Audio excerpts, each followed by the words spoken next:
regardless of that, you have a moral obligation, so that would be a responsibility, to assume that despite all evidence, that there's actually something of intrinsic worth about you, and that as a consequence, you're duty-bound to treat yourself like that is true. And then it turns out that if you do that, well, then your life gets better.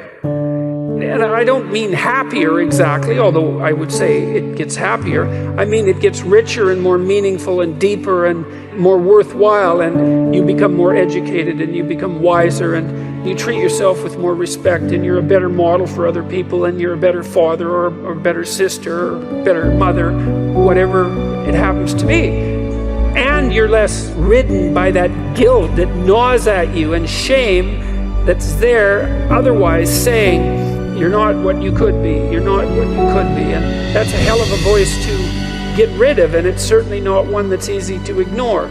So that's a pretty good idea that there's something divine, let's say, that resides within you of ultimate worth, even as a philosophical statement or a psychological statement rather than a metaphysical statement. It seems to be a precondition for establishing properly harmonious relationships with yourself. Yes. Who are you? What do you have? And why should I care? And the reason why you have to go through, all of us are basically the same. The only difference between the haves and the have-nots are their habits. Yeah. Warren Buffett said something I like. Habits are too light to be felt until they're too heavy to be broken. You need to write that down. You need to write that down. If you change your habits, that's why you want to be in a community of collaborative, achievement-driven relationships. You want to be in a community with somebody who's been there, done that, and bought the t-shirt, who's on the level where you would like to be and go beyond. All of us are the same. I like to make it simple. All of us are the same. The only difference between you and your family members, you and your friends, are your habits. Your habits. Think about it. Think about it. I separated myself from somebody the other day that I love. That person's habits. Well, why didn't you try and help them? Because they wouldn't help themselves. It takes energy to live the life that you want to live. And most people are not willing to change their habits. They just want to do what they want to do.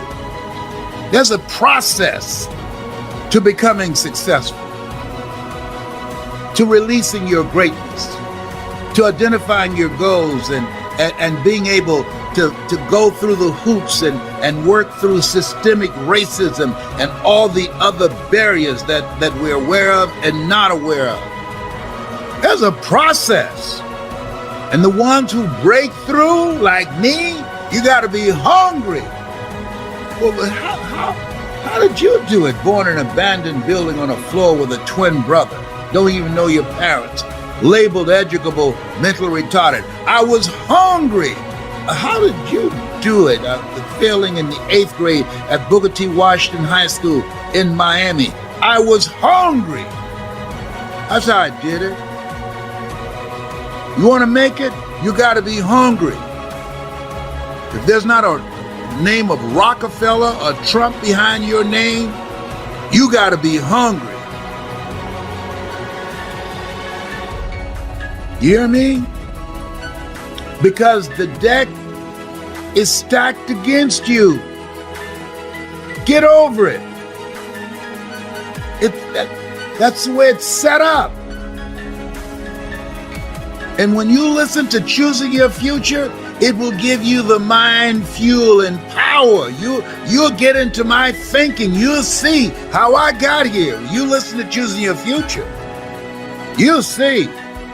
You want to keep a social distance from poverty, social distance from hard times, social distance from being poor, social distance from living a life of mediocrity, social distance from people who are not going anywhere, a social distance from people who don't want anything, social distance from people who don't have goals and dreams. Why? Because they rub off on you. This road that you want to get on, this life that you're seeking, it's uncommon. It's different. And sometimes it's lonely. I choose not to be a common man. It's my right to be uncommon if I can. I seek opportunity, not security. I do not wish to be a kept citizen, humbled and dull by having the state look after me. I want to take the calculated risk, to dream and to build, to fail and to succeed. I refuse to live from hand to mouth. I prefer the challenges of life to the guaranteed existence, the thrill of fulfillment to the still calm of utopia. I will never cower before the master, nor bend to any threat. It's my heritage to stand erect, proud and unafraid, and face the world boldly and say, this I have done. You know why you're listening to me? Because you're uncommon. Everything I'm saying is common sense, but common sense is not common practice. You're different. Get over it. Understand that. Everybody's not going to get it. Reverend Ike was right. Best thing to do for the poor is not be one of them. Are the people who think like I think, are the people who can do what I've done plus more. Why? That's just the way it is. Jesus said, all power is in my hands.